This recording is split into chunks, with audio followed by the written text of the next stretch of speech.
அன்பானவர்களே, நான் முன்பே கண்டது போன்ற ஆதியாகமம் 16:13 வசனத்தை நான் உங்களோடு மீண்டும் பகிர்ந்து கொள்ள ஏவப்படுகிறேன். அதில் என்ன அப்படின்னா, நீர் என்னை காண்கிற தெய்வம் அப்படி சொன்னது யார் அப்படின்னா, ஒரு பெரிய ராஜாத்தியில் பெரிய ராஜா இல்லை, மிகவும் அற்பமான வேலை செய்து வந்த ஒரு அடிமை பெண்ணினுடைய சத்தத்தை அவர் கேட்டார்.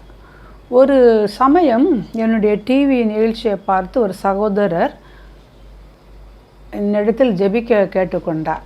நான் ஜெபிக்க ஆரம்பித்த பொழுது ஆண்டவர் சொன்னார், ஒரு பெரிய கேட்டு இருக்குது, அது பக்கத்தில் உட்காந்துட்ருக்கிறேன். ஆமாம் மேடம், ஆமாம் மேடம்.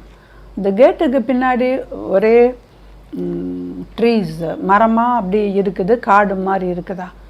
ஆமாம் மேடம், ஆமாம் மேடம் அப்படி. மூன்றாவதாக, யாரோ ஒருத்தங்க நடந்து வர்ற மாதிரி இரவில் உங்களுக்கு காதில் சத்தம் கேட்கிறதா என்று கேட்டேன். யாரோ நடந்து வர்ற சத்தம், உங்களுக்கு பக்கத்தில் வர்ற சத்தம் இப்படி உங்களுக்கு அடிக்கடி கேட்குதா? ஆமாம் மேடம், ஆமாம் மேடம். நான் தனியாக இருக்கேன், நான் வாட்ச்மேன் வேலை பார்க்குறேன், யாரோ என்னைய கொல்றதுக்கு வராங்களோ அப்படி எனக்கு பயமாக இருக்குது மேடம் அப்படின்னு. இந்த இடத்துல என்ன சொல்கிறேன் அப்படின்னா, அந்த ஆள் எந்த இடத்துல உட்காந்துருக்கிறாரு, எப்படி இடம், என்ன பிளேஸு, இதெல்லாம் ஆண்டவர் எதுக்கு சொல்கிறார் அப்படின்னா, இதெல்லாம் பரிசுத்தாவினுடைய வரங்கள் கிரிகை செய்கின்ற பொழுது நம்மால் அதை கண்டுகொள்ள முடிகிறது.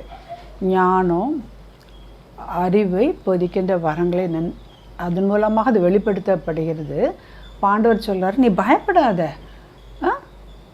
நீ இருக்கிற இடத்துல நான் பார்க்குறேன், நான் உன்னை தேடி தேடி வர்றேன், நான் தான் அவன் பக்கத்தில் வர்றேன், சத்தம் உனக்கு கேட்குதில்ல, நான் தான் அவன் பக்கத்தில் வர்றேன் அப்படின்னு சொன்னோடனே அவர் அதிகமான அளவுக்கு அழுதார்.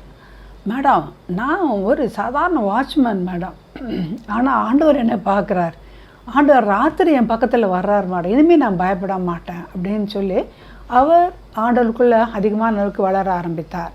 காண்கிறார், ஏழை எளிய மக்களுடைய கண்ணீரையும் நிந்தனைகளையும் அவமானங்களையும் காண்கிறார். அவர் சொன்னார், மேடம், என் பையன் ஒழுங்காகவே படிக்க மாட்டாங்க மேடம், பாஸ் மார்க்கு தான் வாங்குகிறான், இந்த 10th படிக்கிறான், என்ன செய்ய போகிறான்? ஆண்டவர் ஜெபத்தில் சொன்ன எல்லாம் பருவத்தில் பார்த்து கொள்ளப்படும் அப்படி. இந்த 10th அவனுக்கு இப்போ அந்த டைமில் பார்க்குறோம், 10th ஆட்டோமேட்டிக்காக பாஸ் ஆகிடுச்சு. திருப்பி ஃபோன் பண்ணி சொன்னார்.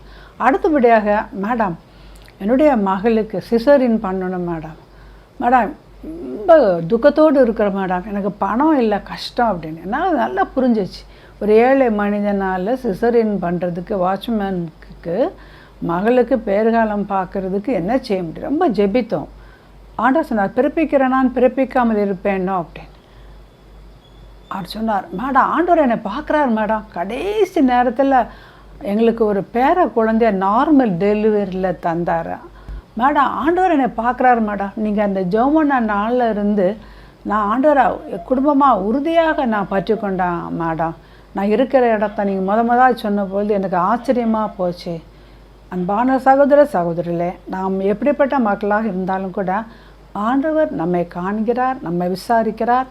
நம்மால் முடிந்த அளவுக்கு நாம் ஜெபிக்கின்ற பொழுது அவர் நம்முடைய கண்ணீரை துடைக்கிறார். எனவே இந்த நாளிலும் பிரச்சனை என்பது எல்லாருக்கும் உண்டு, யாருக்கு பிரச்சனை இல்லை, எல்லாருக்கும் பிரச்சனை தான். ஆனால் இந்த பிரச்சனை மத்தியிலும் ஆண்டவரை நோக்கி நாம் ஜெபிக்கின்ற பொழுது நிச்சயமாக ஆண்டவர் நமக்கு எல்லா விதமான பிரச்சனையிலிருந்து விடுதலை கொடுக்க அவர் காத்து கொண்டே இருக்கின்றார். ஜெபிப்போமா. அன்பை தாப்பனே, நீர் எங்களை காண்கிற தெய்வம், நீர் எங்களை விசாரிக்கிறீர் ஆண்டவரே. சுவாமி ஆண்டவரே, எங்களுடைய துன்பங்களிலும் துயரங்களிலும் நீர் எங்களோடு சேர்ந்து கலந்து எங்களோடு பேசி எங்களுக்கு உதவி செய்ய காத்து கொண்டிருக்கிறீர்.